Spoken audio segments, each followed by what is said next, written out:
There is a moment in every long journey when the traveler stops walking, sits down on the side of the road, and lifts up his tired eyes toward the horizon. He looks at the distance still ahead of him, and something inside him breaks a little. And from somewhere deep in his chest, an old, aching question rises up to his lips.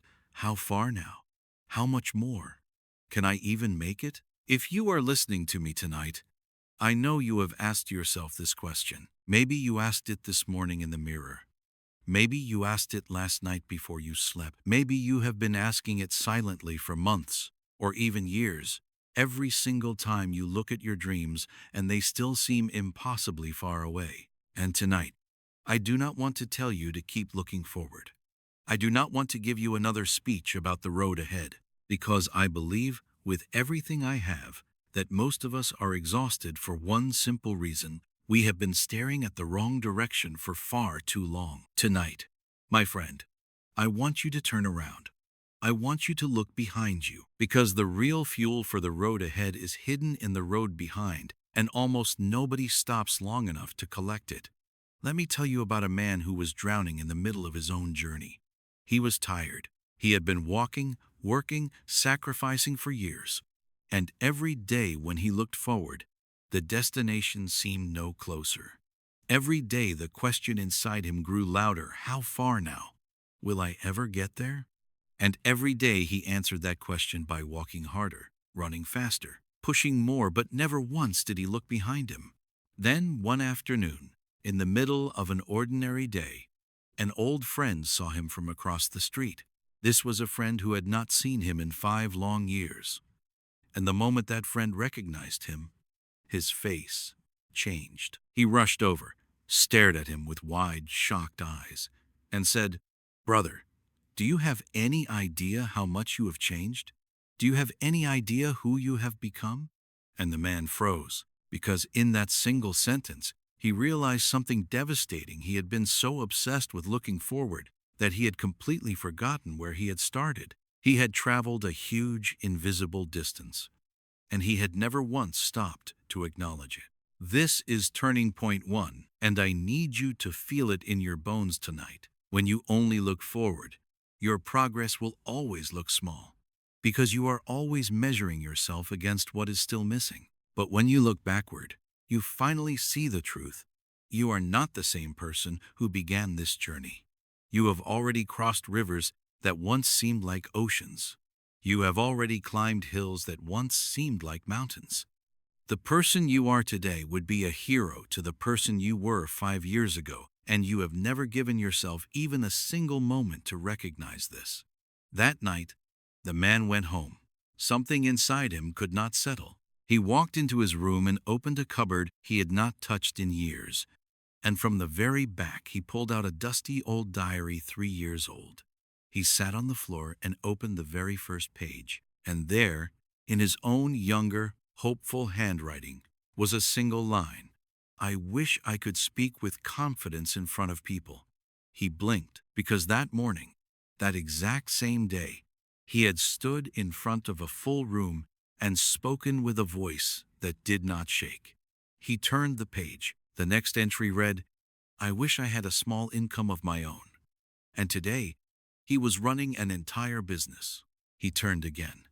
"I wish I could wake up at 5 in the morning." And every day now, he woke up at 4:30 without an alarm. Page after page, the same story. Every prayer he had once whispered into the dark was now sitting in his life as a completed, living answer. But he had never celebrated any of them. Not one. Because the moment each prayer was answered, he was already praying the next one, already running toward the next horizon, already asking, "How far now?" This is turning point 2, and I want you to hear it slowly. Your old prayers are living in your present life right now, quietly, invisibly, and you are walking past them every single day without saying thank you. That job you have, you once cried for it. That relationship you complain about, you once begged for it. That skill you take for granted, you once didn't have it. That confidence you use so casually, you once didn't own it. The tragedy of most human beings is not that our prayers go unanswered. The tragedy is that our prayers get answered, and we are too busy asking for the next thing to even notice. Please, tonight, stop for one moment and notice. Look at the life around you. Half of it is a dream you have already achieved, and you have never once let yourself feel proud. Then the man did something braver. He got up, walked to a small drawer, and pulled out an old photograph, a photograph of himself as a young boy, maybe 10 years old.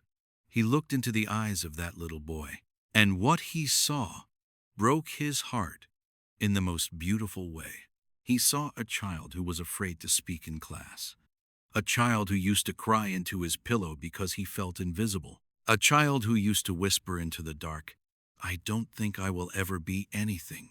And now here he stood, decades later, a man who spoke on stages, who guided others, who had built a life. And a question rose inside him: if that little boy could see me today, would he even believe it? And honestly, the answer was no. That little boy could not have imagined this in 1,000 lifetimes. That little boy could only have prayed for a fraction of what this man was now living. This is turning point 3, and this is where I want your heart to soften tonight, especially if you have been hard on yourself lately. You are the answer to the prayers of your younger self. Just stop and let that sentence sit in your chest for a moment. There is a version of you 5 years ago, 10 years ago, 20 years ago that used to cry at night begging for the exact life you are living right now. Not the perfect life, not the finished life, the life you have today, with all its problems. That version of you would look at you now and say, "You made it. You actually did it. You became the person I could only dream of." And you keep walking past your own miracle every day because you are too focused on the next one. Please, tonight, kneel down to that younger version of you and say, "Thank you for not giving up. Look what we did together." Now, the man did something even harder. He looked down at his own hands, and he traced every mark, every scar, every wound that he could remember. The first business that collapsed, the relationship that shattered him, the nights he ate nothing because he had nothing, the days he almost quit, the people who left when he needed them most. For years, these memories had been like open wounds. Every time he touched them, they bled. But that night, for the first time, he saw them differently. He saw that they were no longer wounds. They had healed. And what remained were scars, and each scar was a witness.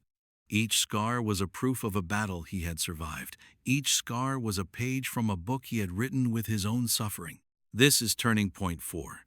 And I want you to hear this. If you carry pain from your past, the pain in your past is not there to shrink you. It is there to prove your strength. Every failure you survived taught you something no book, no course, no mentor could ever teach you. Every heartbreak carved wisdom into your soul that only heartbreak can carve. Every dark night became a piece of the light you now carry. Your scars are not signs that you are broken. Your scars are signs that you refused to be broken. Stop hiding them. Stop apologizing for them. They are your degree from the University of Real Life, and no one can take them away from you. Then, sitting there with the diary open, the photograph in one hand, and his scars in front of him, the man began to think about the people who had started the journey with him. Old friends, old classmates, old colleagues. Some had quit early, the road was too long. Some had stopped in the middle, the doubt was too heavy. Some were still exactly where they had been 5 years ago, standing in the same spot, telling the same stories. And for the first time, he understood something painful and beautiful at the same time. The distance he now considered small, the distance he complained about, the distance he took for granted, that same distance had been an impossible mountain for many of the people who started with him. Some never even took the first step. Some took a few, then turned back. Some are still trying, still stuck, still asking how far now. And here he was, having quietly walked so far that even the people he compared himself to were no longer in the same landscape. This is turning point 5, and it is not meant to make you look down on anyone. It is meant to make you finally see yourself. The distance that feels ordinary to you today was extraordinary for the younger you. The habits you now find boring were miracles you once prayed for. The problems you have today are problems your past self would have paid anything to have, because your past self had bigger, more painful, more crushing problems. You have already done the impossible. Please stop pretending you haven't just because the next impossible has appeared in front of you. Then, finally, the man stood up. He closed the diary. He put the photograph back. He looked at the door of his room, and he looked at the road ahead of him, that same distant, foggy, unclear horizon that had been draining him for months. But this time, something inside him had changed. This time, he did not ask how far now. This time, he asked a completely different question. How far already? And when he asked that question, how far already, he did not see fog. He saw a full journey behind him, filled with battles won, prayers answered, scars earned, and a boy who had grown into someone that boy could not have imagined. And with that memory burning inside his chest, he said quietly to himself, "If I could come from there to here, then I can absolutely go from here to wherever comes next." This is turning point 6, and this is the shift I want you to walk out of this room with tonight. Looking behind you is not weakness. Looking behind you is not living in the past.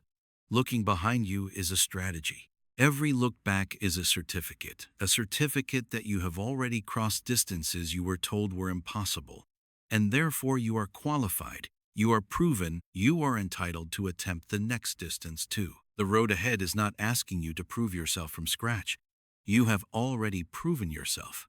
Your past is your resume, and it is a beautiful one. And now, my friend, I turn to you, you who are tired, you who are staring at your unfinished dream, you who are quietly asking that same aching question inside your chest. How far now? I hear you. I hear the exhaustion. I hear the doubt. I hear the whisper that says, maybe I'll never make it. But tonight, I want to invite you to stop, just for a moment, and turn your head. Turn it slowly. Look behind you. Look at the version of you from 1 year ago, and remember what he was afraid of. Look at the version of you from 3 years ago, and remember what he prayed for. Look at the version of you from 10 years ago, and remember what he could barely dare to imagine. And ask yourself, honestly, would that person believe where you are today? Would that person believe you survived what you survived? Would that person believe you learned what you learned, built what you built, became who you became? Because I know the answer. The answer is no. That person could not have believed it. But you did it anyway. You did the impossible. And you did it so slowly, so quietly, day by day, that you didn't even notice you were doing it. So please, tonight, do not ask how far now. Ask how far already. Do not measure yourself by the distance still ahead of you. Measure yourself by the distance already behind you. Because the distance behind you is not just a memory, it is a promise. It is a promise that whatever is ahead of you, you have already proven you have the strength, the patience, the endurance, and the heart to reach it. The road ahead is nothing but more of the same brave walking that you have already been doing. And if you did it once, you will do it again. And if you did it 1,000 times, you will do it one more time. So take one more step, my friend. Just one. And when the doubt comes back, because it will come back, do not fight it by staring harder at the horizon. Fight it by turning your head, looking back at all the ground you have already walked, and reminding yourself of the truth that no one else will remind you of. You are not the person who started this journey. You are the person who survived it, again and again, and turned every mile into a miracle. And the next mile, the next chapter, the next horizon, it belongs to you too. Because whoever came this far, my friend, was never meant to stop here. So, one last time, do not ask how far now. Ask how far already, and then smile, because the answer is farther than you ever thought possible, and still going.